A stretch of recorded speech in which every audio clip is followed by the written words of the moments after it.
Well, first and foremost, Bitcoin is not a fiat currency. It costs over $1,000 to create a Bitcoin today in electricity and computing costs. Second, the value of Bitcoin is linked to the number of users and the number of transactions.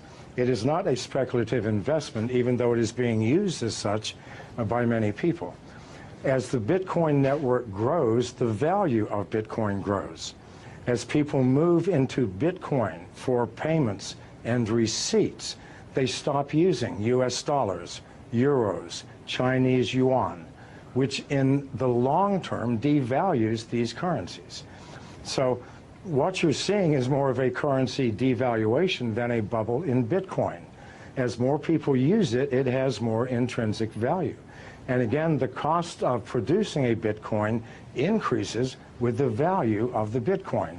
So this is not something that we're pulling out of thin air. This is something that's created with massive amounts of electricity and computing power. These temporary fluctuations are meaningless, created by speculators, people who do not understand the fundamental technology of the blockchain.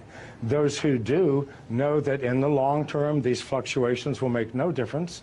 The more people who use Bitcoin, the more valuable it will become. This is the only metric we can use. Now, Bitcoin and blockchain go hand in hand, but blockchain's ability to track financial transactions in a way that is incorruptible, it gives it infinite amount of uses outside of the original purpose of using it for Bitcoin. Do you see blockchains overtaking certain aspects of the financial system as we know it now? It will take over all aspects.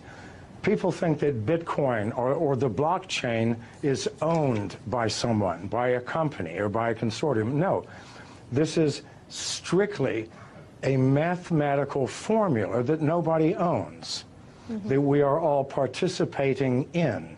And we use the blockchain for everything from fixing supply chain problems in corporations to verifying the authenticity of the sender and receiver in a financial transaction. It is the most powerful technology that the world has seen, I believe, since the invention of agriculture. Well, keep in mind, as Bitcoin grows and grows in value, other currencies, national currencies, are going to decline. So the advantage to using Bitcoin, the advantages are huge. If I do a wire transfer, it'll take me 24 hours.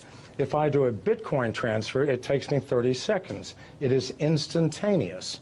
I know people who do not use any other currency now other than Bitcoin. They buy their houses, their cars, everything using Bitcoin by connecting to other users who sell the things that they need.